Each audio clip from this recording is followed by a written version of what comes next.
We can do CDC research. We can make sure we don't have reciprocal carry among states, and we can make sure that those weapons of war that I carried in war is the only place where those weapons are at. When he says, like the sort of rifle I carried in combat, everyone is automatically thinking, wow, this is a guy who put his life on the line for the country, who understands the necessity of this, and so we should listen to him. That is when it becomes stolen valor. You are stealing from the people that actually did that, a credibility you did not earn, to then deprive people of the very rights that other people went to fight and preserve. Like, that's the part that is so insulting about this for me. It's not just that he lied about being in combat. He is using that lie in order to justify being in a position to deny rights to the very people that actually did what he claims he did. All right, guys, we've been waiting for this moment. She was going to do an interview by the end of the month. Well, she was going to schedule it. Well, it got scheduled. It's going to be on CNN Thursday night, 9 p.m., Dana Bash. But there's a catch. She's going to bring her emotional support running mate. Yep, that's right. They now make it a joint interview. And the press is already saying their first interview, like their pronouns. It's supposed to be her first interview, not their first interview. But I don't think Kamala wants to do one. All right, we got a lot to break down. Before I do that, I want to tell you about a concern that I have. As you know, Democrats took control for a while. And what did they do with that power? They jacked up the IRS a lot, like 50,000 more agents. And these guys are chomping at the bit to come after you. If you owe any money, 5,000, 50,000, 500,000, a million, who cares? Personal business. The IRS is sending out these pay up notices.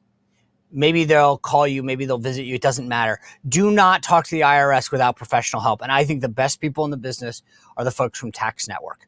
Go to tnusa.com/Sean Spicer. Full name, tnusa.com/Sean Spicer. Or call 1-800-245-6000 to get the expertise and the know-how of the folks from Tax Network. They've recovered over $1 billion for their clients. Do not try to navigate the IRS by yourself, okay? Do not go it alone. Utilize the expertise and the proven results of Tax Network.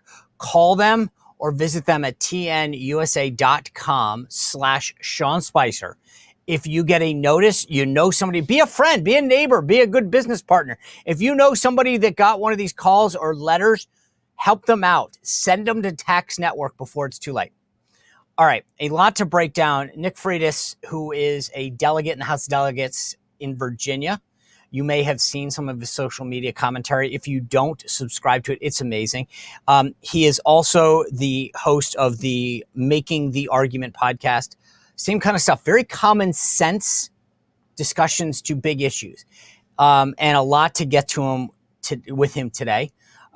So without further ado, Virginia delegate and all around great guy, Nick Freitas. Nick, great to see you. Thanks for being back with us. No, great to be on, Sean. Thanks for having me. All right, big news overnight. I think it's big news. Kamala Harris agrees to an interview, but sleight of hand. It's not Kamala agreeing to an interview. It's a twofer. She's bringing her emotional support running mate, and sort of they're trying to play this off like, even in Politico, they said much anticipated their interview. They're using their pronouns. It's not her interview. It's their interview.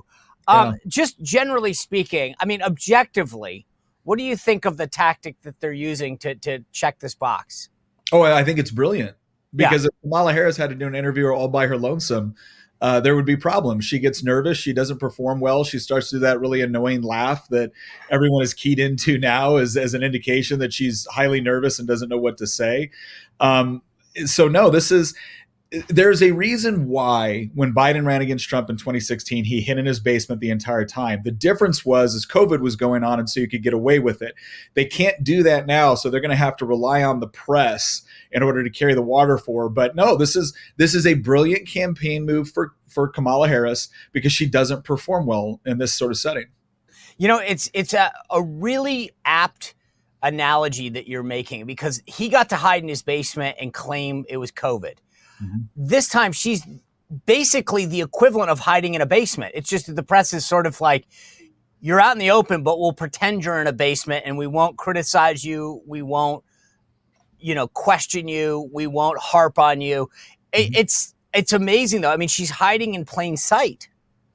Yeah. Well, and the question is does she intend to govern this way? Like, if she is elected president, is that how she plans to actually manage the White House and the executive branch of government? Is she's going to bring Tim on with her whenever she has a hard decision to make, or like what exactly will it be? But again, I don't think this should surprise anyone. We got to see this side of Kamala Harris when she ran for president in 2020, and she didn't even make it to the primaries, because Democrat voters rejected her. The only reason why she is the candidate right now is because of all the money that Biden was able to raise, and they believe that they can transfer it to her because she was part of the ticket. Because if they had to pick an entirely new candidate, it's not like the Biden campaign could just pass over $91 million. So they're stuck with her. They know it. They're trying to keep her off camera as much as they possibly can, and they're going to hope they can slide by. It's amazing though. She didn't have to go through the primary. So she didn't have to answer questions. She didn't have to account for her past statements. And now they're giving her a pass. And it's amazing. Even today, I mentioned this a minute ago before you got on, she switches her policy on electric vehicles, right? But notice it's never, they say she switched her position. Well, where's the she in that, right? Mm-hmm. I mean, my point is, it's never her making an announcement. It's some unnamed campaign surrogate that says she switched her position. And she doesn't actually have to do it. And then the press goes, okay, noted. We won't talk about that again. Yeah, I think we all need to just expect this from the press, right? Nothing about this should be surprising to any of us. We all knew that the press was going to work overtime to carry water for her because she's not Trump. That's all it is. And as far as Kamala Harris, I don't think she has. I definitely think she has an ideological leaning. But the most important thing to her is to accumulate power. Like, that's what it is. Right. That's it. No, that's it. You finger, boom. It's about power. I'll be who you want, right? No matter what. It's the old it's the old Groucho Marx joke when he was doing a bit where he was pretending to be a politician, and he gets done with his little shtick and he goes, and those are my positions. And if you don't like them, we have others, right? Like that's Kamala Harris. It's always going to be a left-wing perspective, right? She's definitely a dedicated leftist, but she's not going to be committed to any one particular policy position if she thinks it stands in the way of her accumulating power. Now, once she has power, that's going to be a different story. But ultimately, again, I said this when Biden initially dropped out. I said, here's what's going to happen. For about 5 minutes, they're going to try to get you really excited about Kamala Harris. And it's only going to be for 5 minutes, because that will never work. She's not exciting. She's not a gifted legislator. She wasn't a particularly effective attorney general. She's not an effective debater. She's not a charismatic speaker. She's none of these things. And so after that 5-minute attempt to get you really excited about Kamala Harris, they're going to rely on what they always do. It's either going to be race, sex, and then it's going to be demonizing the right. So that's what this whole strategy is going to be. It's whoever the Democrats pick against a threat to democracy. That's it. So they can't run on what they've done. They can't run on her personality. They can't run on her competence. So they're going to have to run on first black woman and Trump's a fascist, right? That's and not just Trump. Keep in mind, this is the one thing that I think everybody is kind of caught on to right now. They're not just calling Trump a fascist, right? All of us are bad guys. All of us are threats to democracy. And when they say our democracy, they don't mean our democracy. They mean theirs, right? They mean them having power. And whenever they don't have power, that's a threat to democracy. And so the insult is not just directed at Trump. It's directed at all of us that don't want to live under this sort of ideology. And so I think, look, everyone should just stop being surprised about what the press is doing. All of this was highly predictable. What we need to focus more on is, what do we need to do? And what's that? What is, in your opinion, what's that? So a couple of things. One, if you're a Republican, stop apologizing for it, right? Stop this whole statement, it's kind of in the black pill community on social media. It's this whole, what radicalized you? Nothing I'm normal. What caused the other side to believe that men should be able to walk into girls' locker rooms? What caused the other side to believe that we should have pornography in school libraries? What caused the other side to believe that it's perfectly appropriate to give chemical castration medicine to 9-year-olds? Like, we're not radicalized. We're actually behaving quite normally, right? We actually have a pretty firm grasp on reality and common sense. The other side has lost its mind, and I'm tired of pretending like they haven't. And I'm not going to apologize for what we believe. I think what we believe makes a great deal of sense. So we need to be bold about what we believe. We need to not be afraid of, if I say something, this might. Getting offended is part of their strategy. So don't be surprised when they do it and there's no reason for it other than it helps them politically. So be bold in what you believe. Don't buy into this crap of, the Democrats are just going to fix it anyways.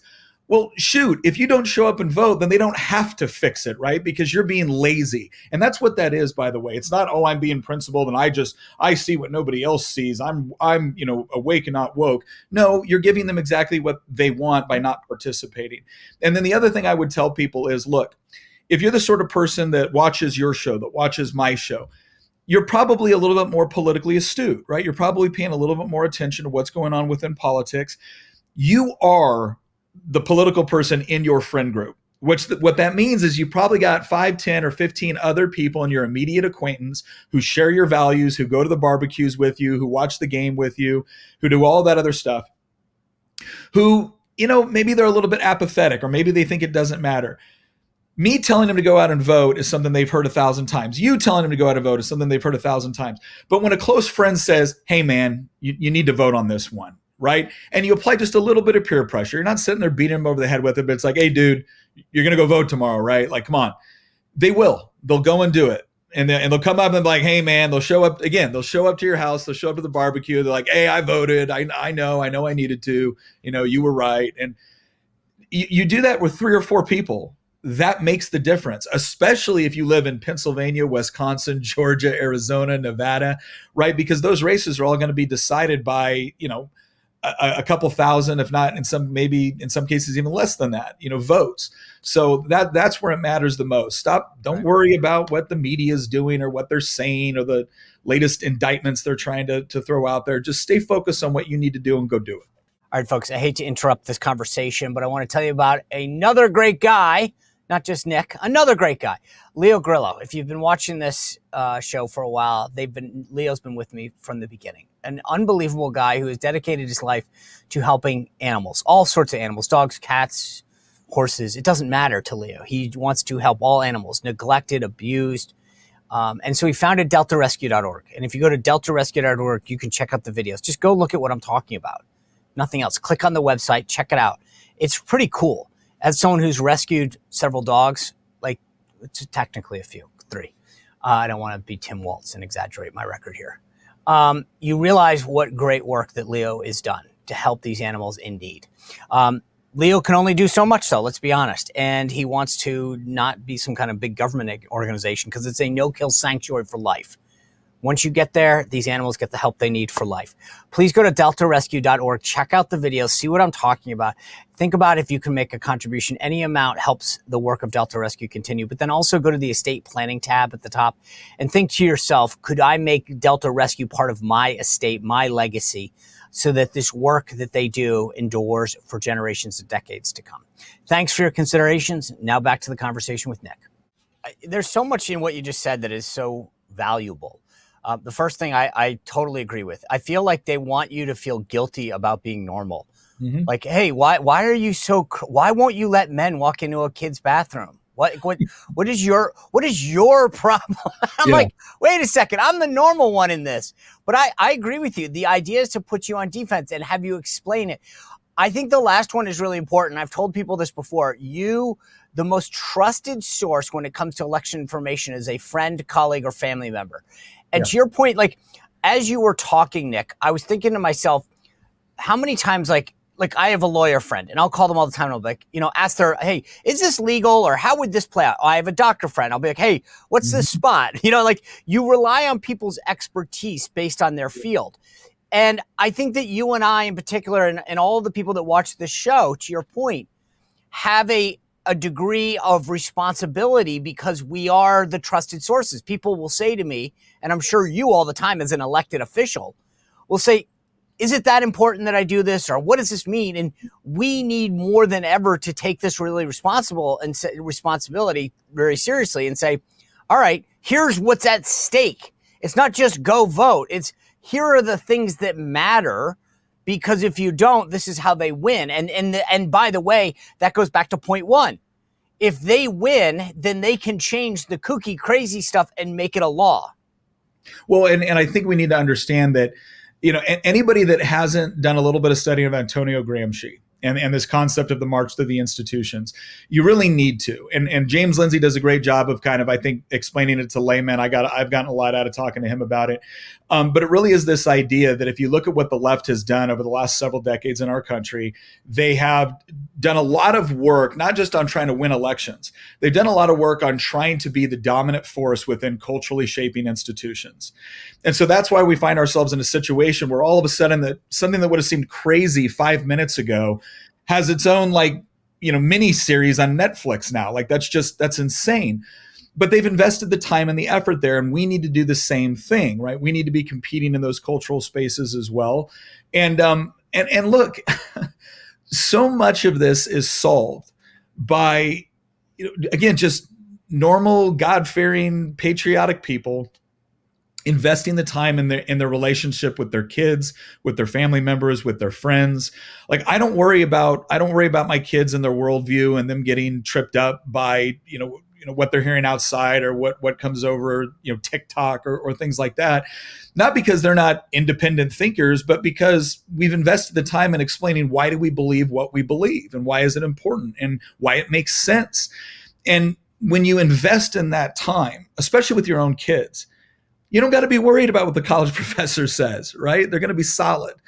And so I don't want people to get discouraged. I think Trump's going to win this. I mean, let's go over something real quick. The media right now, everyone is like, oh my gosh, Harris has surpassed Trump in the polls. Did all of us expect Harris to get a bump in the polls when Biden dropped out? Yes. Did all of us expect Harris to get a bump in the polls after her convention? Yes. All of that could have been predicted 4 years ago, right? It just makes sense. Let me tell you what nobody would have predicted 4 years ago. Elon Musk, RFK Jr., and Tulsi Gabbard coming out endorsing and supporting Donald Trump. Nobody would have predicted that 4 years ago. No, not even close. Why? Because more and more people, to include independents and even people that consider themselves on the left, are starting to conclude that this is not what they signed up for. This is a very, this whole woke ideology is very corrosive. And by the way, it's not insane. Woke ideology works exactly the way it's supposed to, like poison, right? So understand that. And I'm actually encouraged about what I see going on. I'm sure I'm frustrated about what Kamala Harris is doing. Sure, I'm frustrated about what the media is doing. But I've been frustrated about that for years, decades, right? But I'm really excited about what's happening within the general population now that are waking up to this and saying, you know what? There's a much wider group of people where we have far more in common, and we are rebelling against this nonsense. And I think that's going to be reflected in the elections. So I'm encouraged. All right. So I share most of your optimism.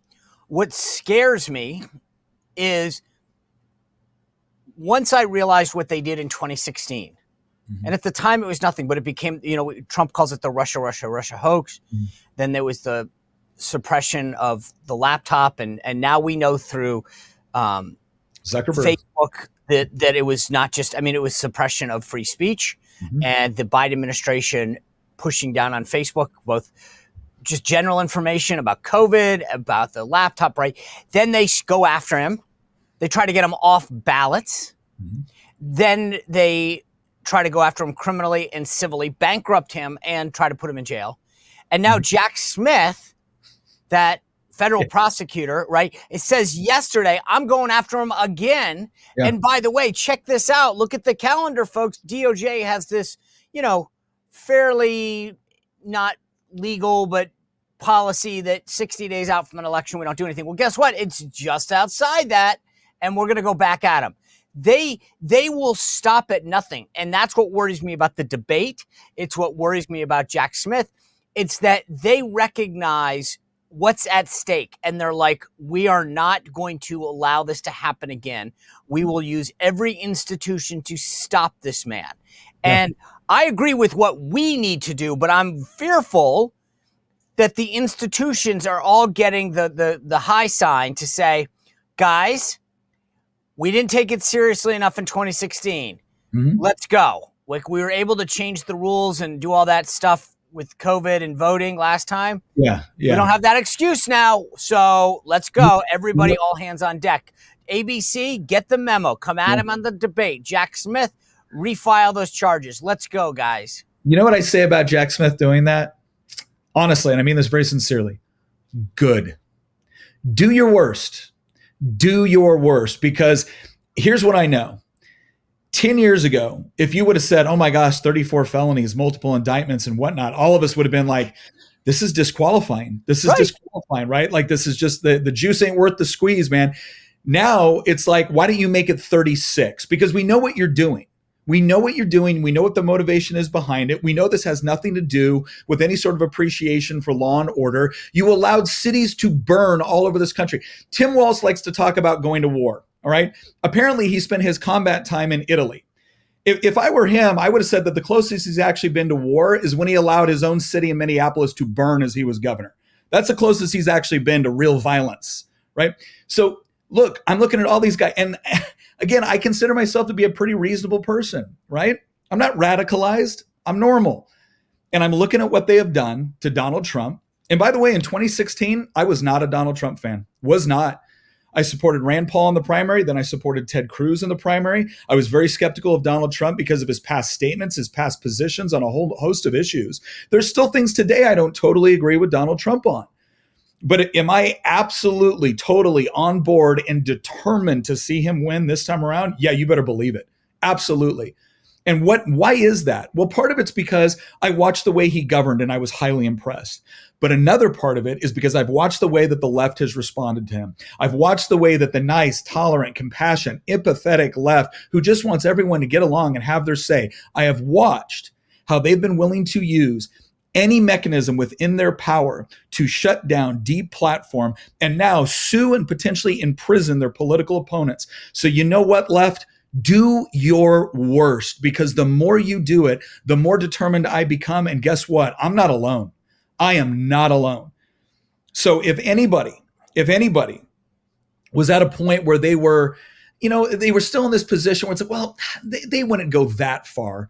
Yes, they would.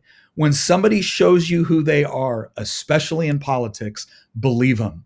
They have showed us who they are, and thank God for it, because I was tired of fighting against this caricature that nobody believed existed, and now they all know it's the reality.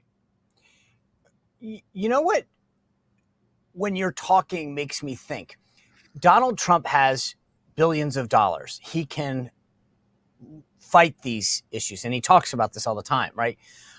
I actually get worried about the average, constituent of Nick Freitas, like the person in Culpeper, Virginia, who, when the government comes and says, "Hey, we're from the IRS and we're going to squeeze you," or "We want to turn you into this case and we need you to cooperate, and if you don't, we're going to bring the full force of the DOJ down." To your point, after watching what these guys do, you start to, like, I question things a lot more now than I ever did, right? Mm-hmm. I've watched what the CDC and the NIH and all these guys did during COVID. I've done a bunch of specials on wellness where, I don't know, there's something, and I don't want to go down this rabbit hole, but I feel like I used to believe in institutions a lot more now. And I start to see stuff, especially in the healthcare field, where I'm like, I just always assumed that the government had my best interest at heart.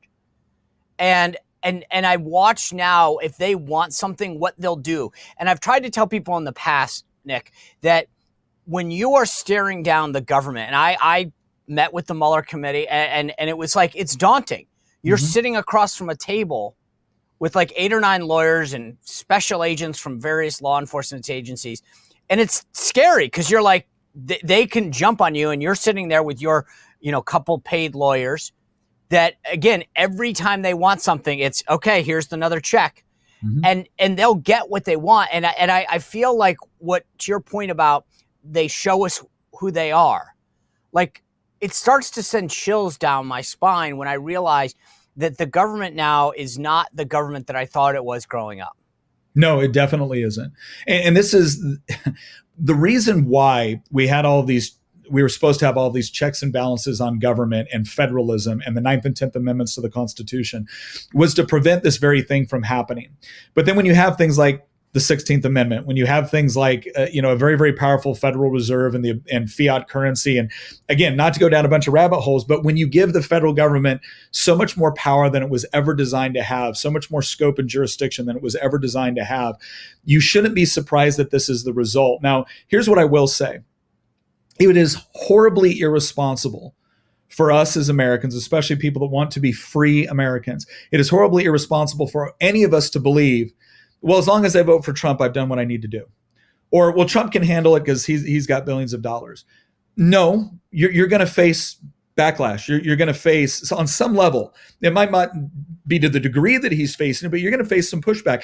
I'm trying to help a constituent right now who just got rolled up for something that happened on January 6th. The guy didn't even go into the Capitol. Right. But all of a sudden there's tactical teams taking him down. And I'm sitting here wondering, and we're trying to find the evidence of what caused you to believe this guy was this significant a threat that you had to go in and do this while you're letting millions of people pour across the southern border, while you're pulling people off of human trafficking teams in order to catch a guy who was walking around with a camera on January 6th and didn't even enter the Capitol. Why? Because it's politically motivated. So you're right. You might get pushback. We need to stop with this expectation that as Americans, we shouldn't expect any sort of pushback from a government that we've allowed to grow completely beyond its scope and our control. That's a natural consequence of this. And guess what? We're going to have to pay that consequence.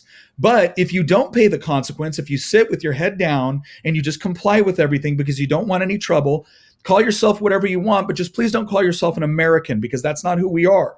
We fight against stuff like this. And sometimes you lose, but you still got to fight. Now, one thing I will say that I think is encouraging is that this is not all Donald Trump's fight, and it's not all about just the Trump campaign. I am excited to see more and more governors standing up, because if you think about it, in our federalist system, one of the most effective ways for people to stand up against federal overreach is for governors with some guts to stand up and say, no, you're not doing that. That's unconstitutional. That's not your scope. We saw this with Governor Abbott. Federal government comes in and says, you're not allowed to protect your own border from an invasion. Governor Abbott says, that's cool, gonna do it anyways. Let's see how much you want to enforce your ruling. And 25 states backed up Governor Abbott. We need to see more of that. So well, and Ken Paxton, same thing down in Texas the other day. He said, hey, you federal government don't have the right to confer citizenship on people. 16 states joined with Ken Paxton, the Attorney General in Texas. You're right, though. This is the thing. If you just sit back, whether it's you as an individual and allow the conversation to go unchecked, or whether you as an elected official allow them to steamroll issues, then we're complicit. We have to be involved. We have to fight. We have to speak up. No, absolutely. And you have to assume some risk, right? Like this idea, Americans have gotten used to this idea that, well, we have these rights. And it's like, okay, I believe that we have rights. I believe that we have God-given rights. But I also believe that God also gives us the responsibility to defend those rights. Right? This idea that, well, no, don't you understand that I just have these rights? I got news for you. For the vast majority of human history, nobody acknowledged those rights. Governments constantly trampled on those rights. People were treated as slaves. People were treated as serfs. What happened was people said, no, this is wrong. This is a violation of God's created order, and we're going to enforce it. And we're going to create institutions of government which recognize that their primary responsibility is to defend those rights, not to control our lives.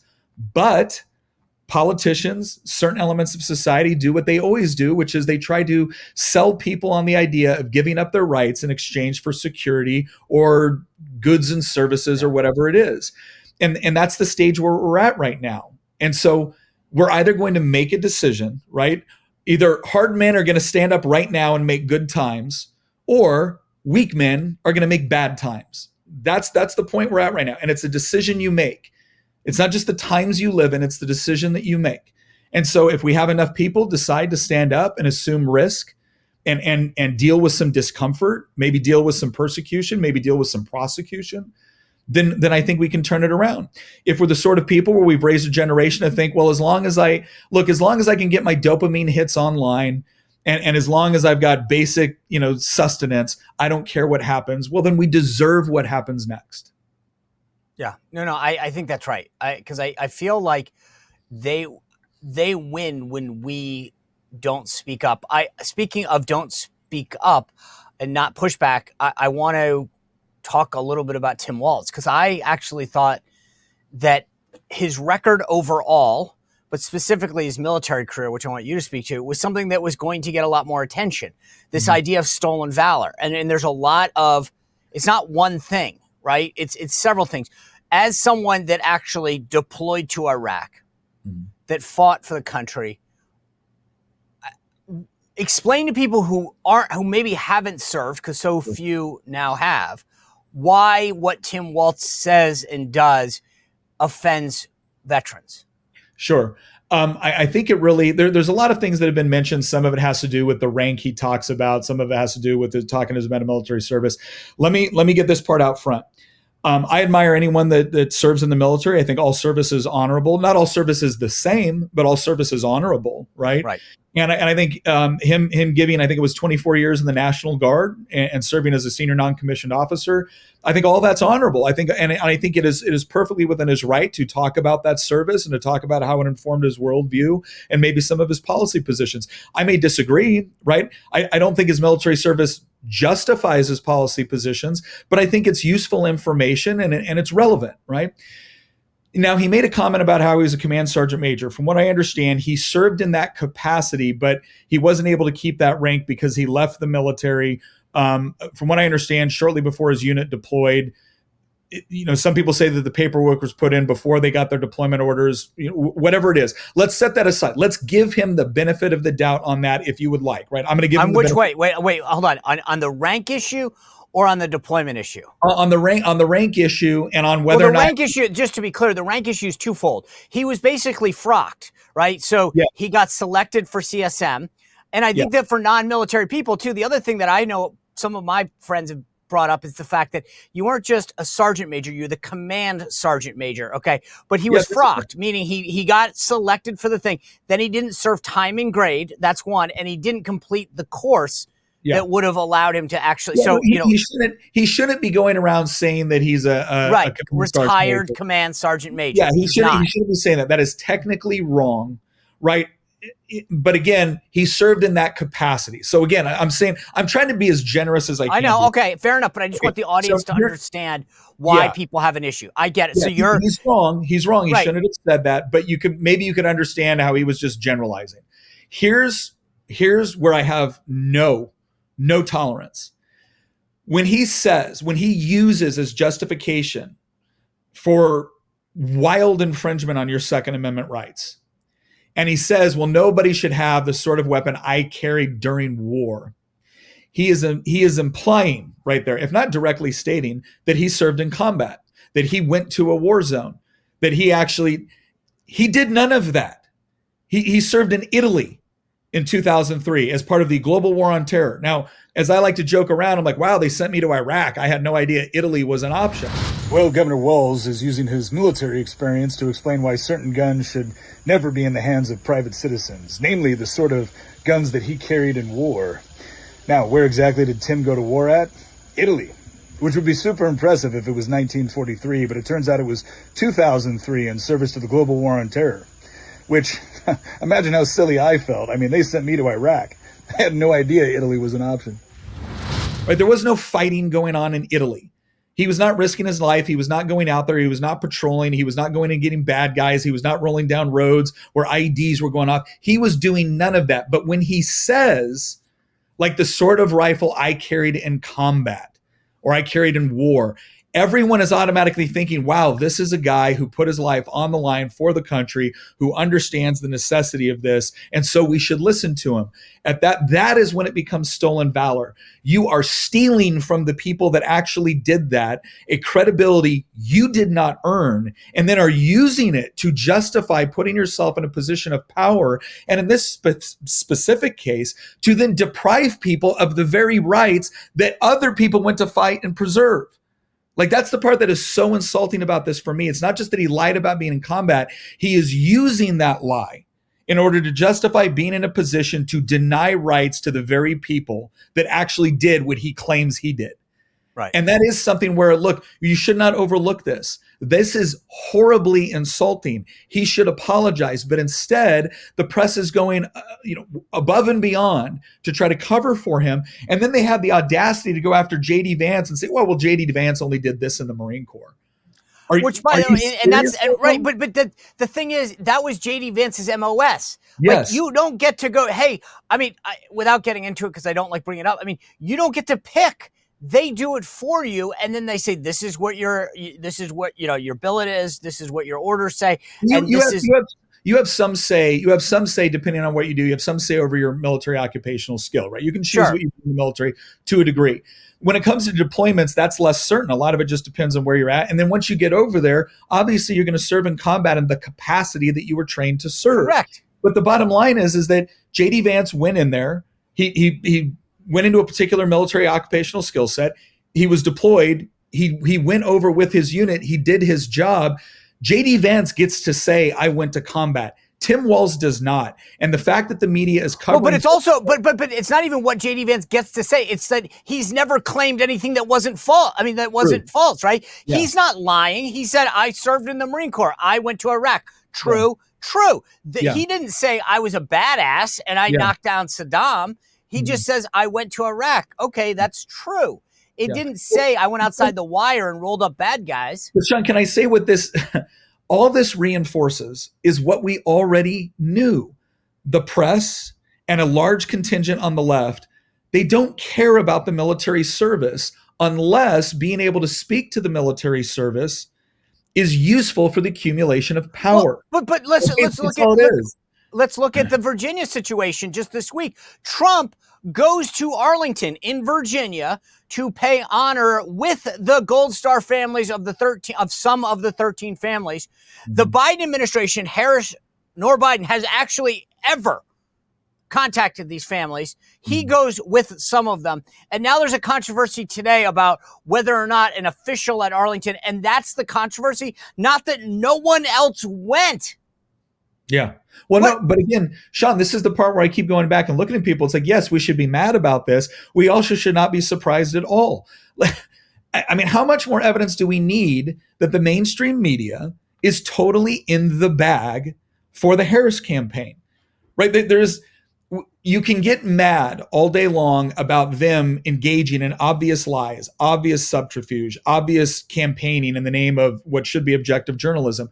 But we all know they're going to do it. So stop worrying about what they're doing and focus on what we need to do. That's what I get back on. I think it's perfectly fair for us to point it out, but I think we should be pointed out from the perspective of not saying, oh, we needed a course correction from these media outlets. We need to be like, once again, we are reinforcing, we are stacking the level of evidence again to demonstrate that these organizations, they don't care about the soldiers, the Marines that were lost because of the failed pullout in Afghanistan. They do not genuinely care about military service unless these things are useful for the accumulation of power. They don't care about these things for their own sake.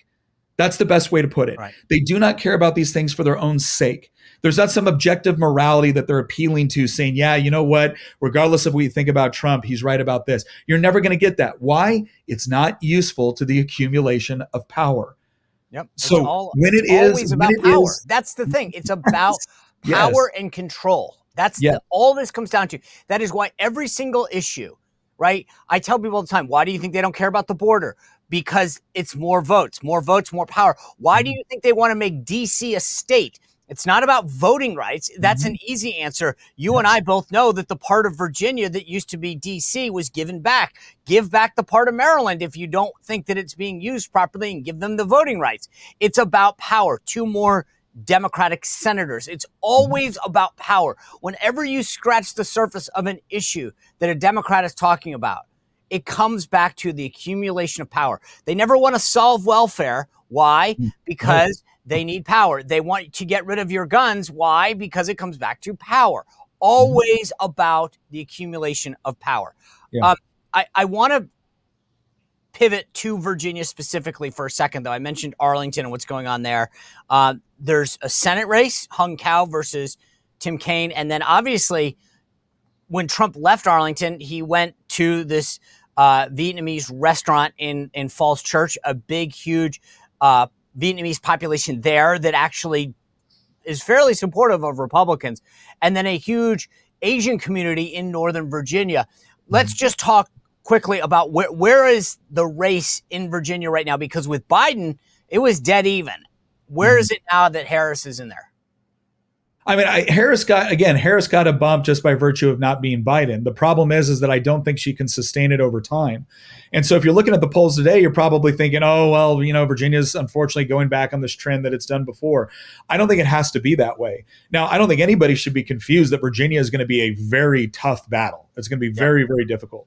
But is it possible? I think so, in part because one of the things that's interesting, and Hung Cao has actually done an excellent job on this, is that for the longest time, the Democrats divided a large sector of the voting population in Virginia based off of race. It was Republicans hate you because you don't look like them and they're all a bunch of white guys. And what people started to realize, especially after the Youngkin McAuliffe race, especially after they watched what Democrats were doing to them in their schools, doing to their kids in their schools, is that all of a sudden, you had a lot of minority parents calling up Democrats going, hey, why can't my kid get into TJ? They've got like a 4.5 GPA. Thomas Jefferson, it's a school in Northern Virginia for gifted arts and science, right? They're the wrong race because they're Vietnamese, because they're Asian. And they were basically being told, oh, well, you're a bigot, you're a racist. And they're like, wait, what? And one of the things Hung Cao has done, one of the things a lot of people started to do in Virginia is they said, look, this idea that Republicans are all white dudes that don't like people that look like them has always been wrong. It's always been wrong. What unites Republicans are values. We don't bifurcate society into people that look like me and people that don't. What we tend to look at is, do you have shared values? If you have shared values, you're welcome. And that's a very unifying message to people, right? Because all of a sudden, your status within the Republican Party is not determined by your race or your sex. It's determined by your work ethic. It's determined by your commitment to certain values. It's determined by your ability to work hard and achieve something and take responsibility for your own life.